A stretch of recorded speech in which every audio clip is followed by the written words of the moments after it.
A woman in the middle of the street, her arms flailing, her feet stamping against the cobblestones, her body jerking like she was fighting something inside her. There was no music, no festival, just silence. Except for the slap of her shoes, the rasp of her breath, and the whispers of the crowd gathering around. At first you may laugh. People do strange things when hunger gnaws at their bones. Maybe she was mad. Maybe she'd had too much wine.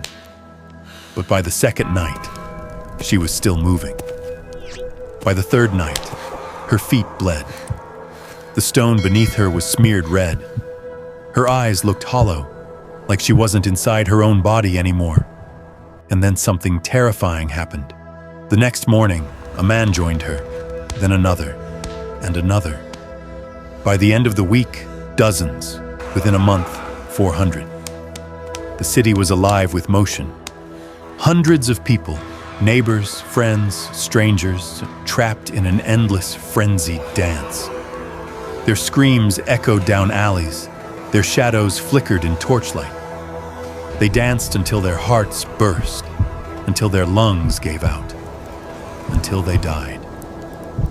To understand why it spread, we have to know what Strasbourg felt like in 1518. The city was cracked and starving. The harvest had failed. Disease spread like smoke. Graves filled faster than prayers could be said. The air always stank of rot, unwashed skin, spoiled bread, sewage trickling down narrow alleys. You could hear coughing from every doorway, children crying from hunger. Everywhere you looked, there were faces with hollow cheeks, eyes darting with suspicion. We were a city on edge, brittle, ready to snap. And then it did. One woman's body broke in the most horrifying way, through dance. Her name was Frau Trophäa. When she first stepped into the marketplace, some people tried to drag her home. She fought them, thrashing like an animal. Her husband begged her to stop. She clawed at his arms, broke free, and kept moving. The people on the street stood there watching her sway and spin beneath the blazing sun. Sweat dripped down her face. Her dress clung to her like a second skin. She moved without rest, without food, without water. All that you can hear is the sound of her heels cracking against the stone, faster and faster, as if something inside her demanded blood. Days passed. People began to fear her. Mothers pulled children inside. Men crossed themselves in the street. But others couldn't look away. They stood staring, and some began to mimic her. First small movements, then larger, until suddenly they were gone, swallowed into the dance. By the second week, the city felt cursed. Men in their prime collapsed from exhaustion, yet their bodies twitched back into rhythm. Women wept as their legs moved against their will. Children stamped until their feet cracked open. The noise was unbearable. Day and night, the thud of feet against stone. The shrieks of people begging for it to stop. The wails of families watching loved ones die in motion. You can try to stay away. You can try not to look. But the streets were narrow, and the dancers were everywhere. The rumor spread like wildfire. Don't stare too long. If you watch, you'll join them. Others said that it wasn't true, but even then, they felt something inside them. A vibration, like a drumbeat under their skin. A fear that if they let their guard down, their legs would betray them. The council met. We must find a solution. The priests argued. The people are suffering. Physicians, nobles, everyone desperate to explain it. We've tried everything. Some said it was overheated blood. Others said it was punishment from the saints. But they agreed on one thing. The dancers needed to keep going, so they built a stage, cleared out guild halls, hired musicians. They turned the plague into a spectacle. You can never forget the first night. Torches lit the square. Musicians wailed on fiddles and pipes. Drums pounded like heartbeats, and 400 bodies flailed in the firelight. It wasn't dancing anymore.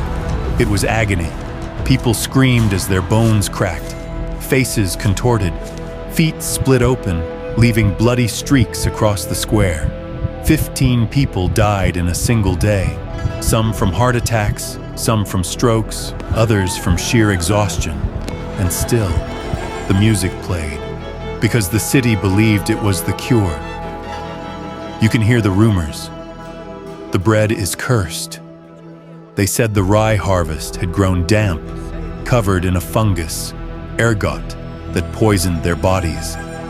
It could cause hallucinations, spasms, madness. But the ergot poisoning it doesn't look like this. It burns you, twists your stomach, rots your limbs. It doesn't make you move in perfect rhythm. Others swore it was Saint Vitus, punishing them for their sins.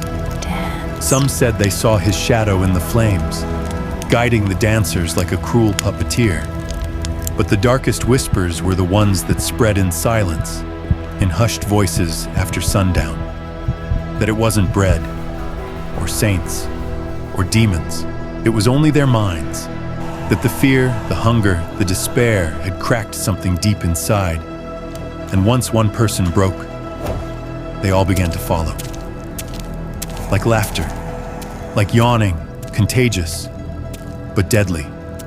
And if that's true, then the most terrifying plague of all isn't one that infects the body. It's the one that infects the mind. The city couldn't take it anymore. The music was banned. Instruments were seized. Dancing in public outlawed. And then, in desperation, they marched the dancers away. They were led up the mountain paths to a shrine dedicated to Saint Vitus. They were given red shoes, forced to circle the shrine, priests chanting, smoke filling the air. Their bodies collapsed in the dirt. Some convulsed until their last breath. Others finally stilled, like the strings holding them had been cut. And slowly, terrifyingly, the plague faded. It didn't vanish in one moment, but over weeks, fewer and fewer twitched. Until one day, silence returned to Strasbourg. You'd think the story ended there, that the plague passed and life moved on. But it never left them, because they never found an answer. Was it poisoned bread? A curse from Saint Vitus? Or a collapse of the human mind, spreading like fire through a city on the edge? We don't know. Nobody knows. And here's the thought that keeps you awake at night. What if it wasn't just history? What if the conditions are still here? Stress, fear, poverty, belief. What if the next plague doesn't look like dancing at all? What if it looks like panic buying? Or a viral challenge online, or a crowd convinced of something that isn't real until their bodies obey? What if it's already happening right now, and we just don't see it yet? Sometimes, when you walk home at night, you can hear it, the echo of footsteps, a rhythm that doesn't belong to you. And you may wonder, if the plague came back, would you resist, or would you start to dance? You saw Strasbourg fall into madness. You watched the people dance themselves into graves. You smelled the blood, heard the screams, felt the pulse of something no one could name.